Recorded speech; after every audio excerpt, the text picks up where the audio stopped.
was hitchhiking on Highway 99 out of Bakersfield. I was going to San Francisco for a few days.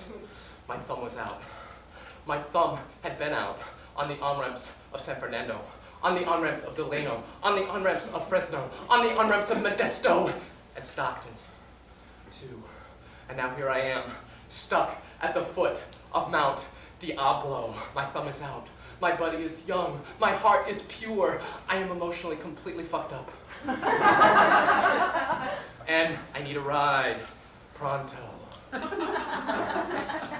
I'm on my way to San Francisco for a few days. It's 1978. I'm 19. Big things seem to be happening up there. I'm a Southern California kid. I missed out on the hippie thing by 10 years, but big things are happening in San Francisco. There's this new mayor, Mahagony. He's a good guy. It's a new politics being born.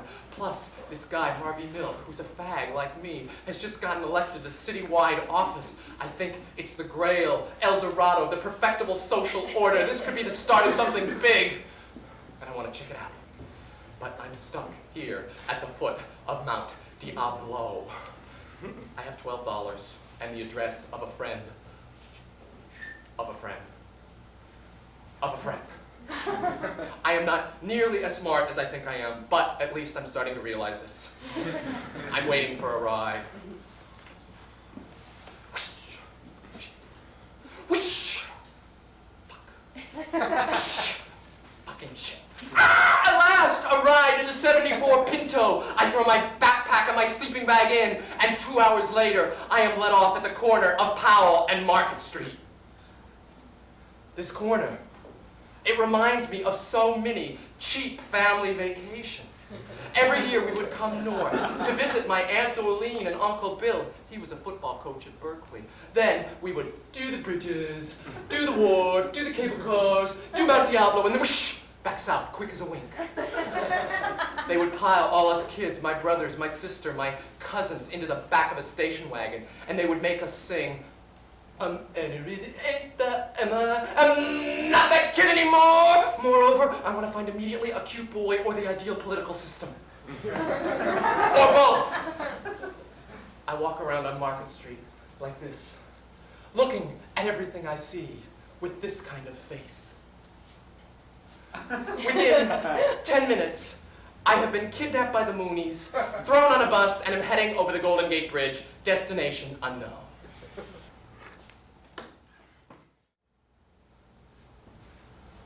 I woke up the next morning on my friend of a friend of a friend's hardwood floor. He had been arrested for drug dealing, and his housemates were not amused by my knocking on their door at 1 a.m. or by my tale of Mooney epiphany. I think they just thought I was the stupidest, most naive idiot who'd ever gotten taken in by the oldest scam on Market Street. I got out of that place quick. I walked around on North Beach. I felt so depressed. What had I expected from this place? What did I want? I think what I really wanted was to have Allen Ginsberg come bursting out of City Lights bookstores and say, Tim, you made it. How about a cappuccino? Being a Southern California kid, I thought going to the beach might cheer me up. So I went out to land again. I took a bus. This is the edge. The edge of Western civilization. The edge of a continent. Land's end. It was very beautiful here. Sky. Rocks. The sea. Seals barking in the distance. I looked down and I saw a beach. It was only 4 square feet, but it had 200 people on it. So I walked down there and I discovered it was nude beach-arama at this beach. So I took off my clothes and began doing the woodland creature routine, climbing over rocks, exploring evolution in reverse. I climbed over one rock and I saw a vision. This beautiful, naked man dipping his foot in the cold, cold sea. I almost fainted. He looked at me and smiled. I jumped in the water, strode towards him, and immediately lost all sensation below my neck. He shouted to me, "Hey, isn't the water cold?" My mind raced. Water cold? What does he mean by this? Does he mean cold in an emotional sense? I said back, "Water cold? What am I saying?" I sound like an idiot. Look at this guy. He's so confident, so sure of himself. How did he get like that? It does look like he's had quite a bit of time. He must be at least 23. I walk towards him, and I climb out of the ocean, and we talk. We talk. His name is Michael. He is a student at San Francisco State. In fact, he's taking a class in James Joyce. And I look out of the corner of my eye and notice he has an open copy of Portrait of the Artist as a Young Man on his naked knee. And I must say that both then and now, this seemed to me the height of sexiness, sitting next to this beautiful man at the edge of a continent with that book on his naked knee.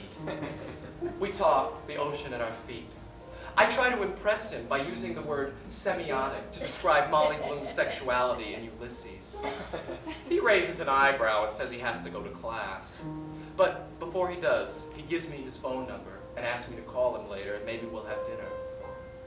Then he puts on his clothes, climbs up the rocks, and disappears along the path. Later that afternoon, I'm back in the city. I'm on Fulton Street.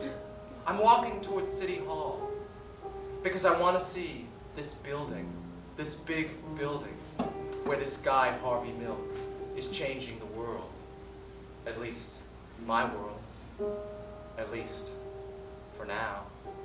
I've called my friend Michael, and we are going to have dinner later at his house in the Sunset District. I have bought an abridged version of Finnegan's Wake, so I can bone up before dinner. He asked me, "What shall I make for us? Do you like broccoli?" I say, "Sure. I love broccoli." But then I finally get to City Hall, and I look up at this building and I say, "Why is this building so big? It looks like it could be the capital of an empire or something, not just a city hall." But I look at this fat building, and I feel a fat joy, because there I am, a young idiot, with James Joyce in my hand and a date for dinner.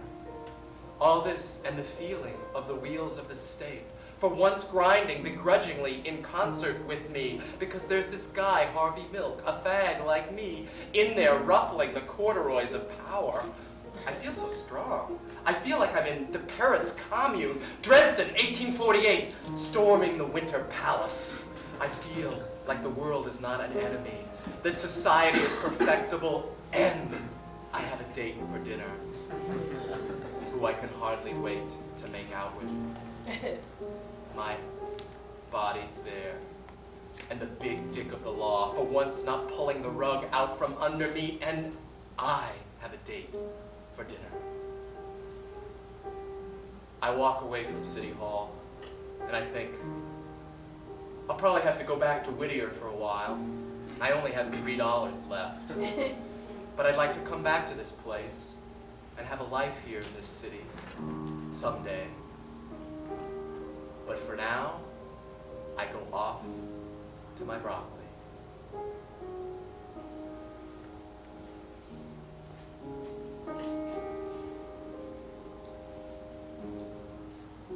A few months later, I'm working at a stupid job at a gas station near Disneyland.